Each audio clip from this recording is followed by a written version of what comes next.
Welcome back, everybody. For many, the holidays are a time to gather with family and friends, and usually over a nice warm meal. But for some of our older community members, this time can feel lonely. That's why AgeWell Services and DTE partner up to offer a free holiday meal.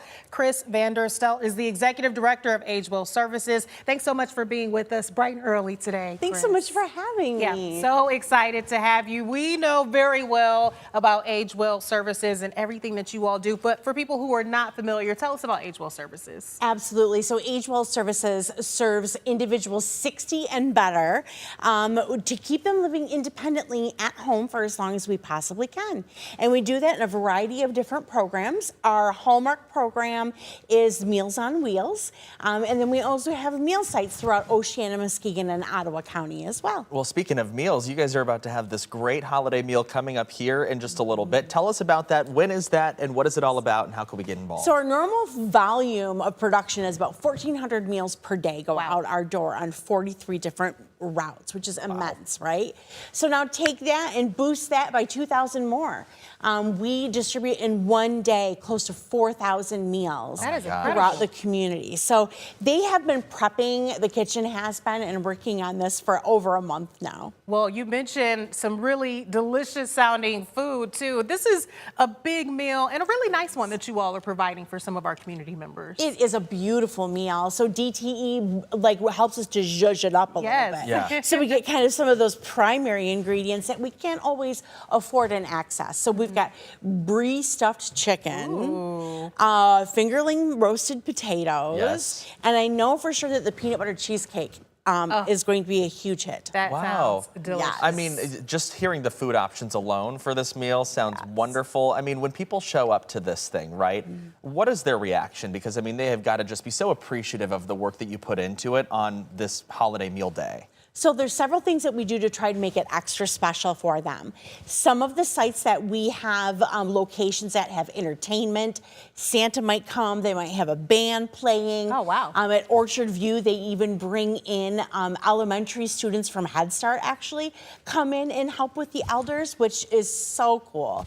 Choral performances. It's really a different kind of atmosphere and vibe depending on which location that you go to. Pretty cool. Yeah, and I love this because it is free. I mean, it sounds like a fantastic meal. The seniors that participate don't have to pay a thing for it. They do need to register, RSVP, just a small little step in order to show up. Exactly. We just need you to quickly call 211 of the Lakeshore and make your RSVP, and they'll tell you exactly which sites have spots available.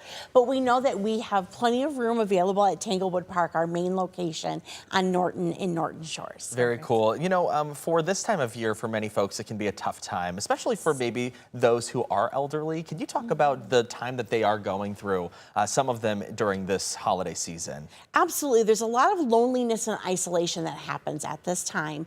But if they're going to see family members and they're typically an individual who is homebound, this is their opportunity to see people, right? So they try to make that work as much as possible.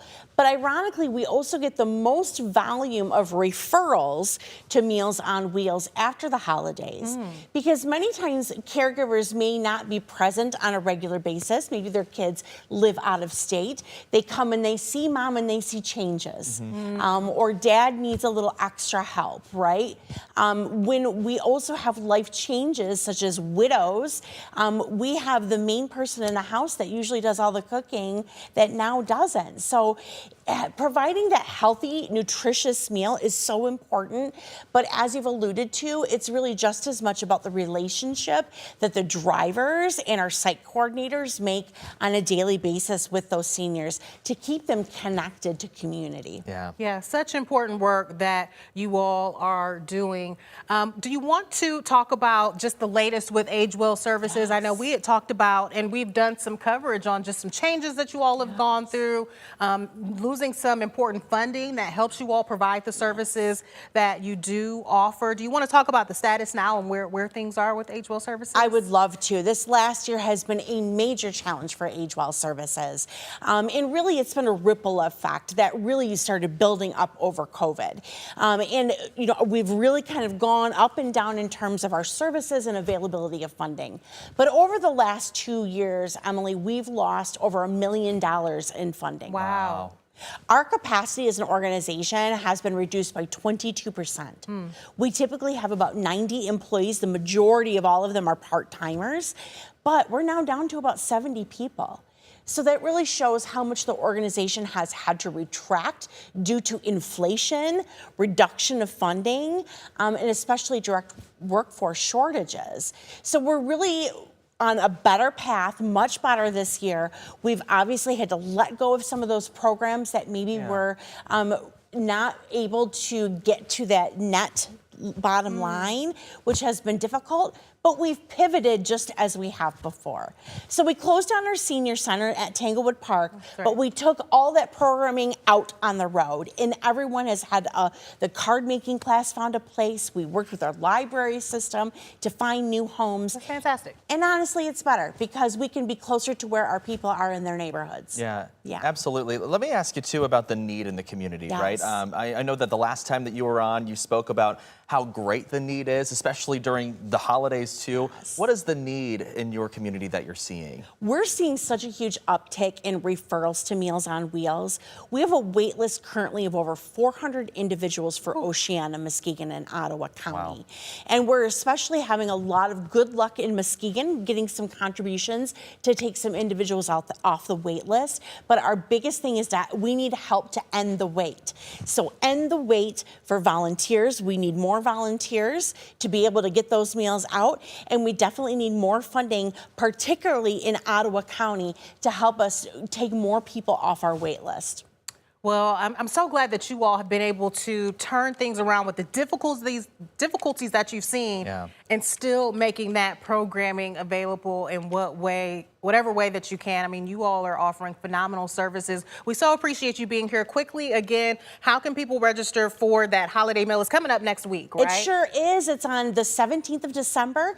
You want to call 211 of the Lakeshore. They are our big partners. They'll take your reservation, but you can also find all of our information on social media at AgeWell Services, as well as our website. All right. Well, Chris, we appreciate your time this morning. Thank you so much. And of course, we'll have those detiles posted for you on 13onyourside.com. We will be back after this.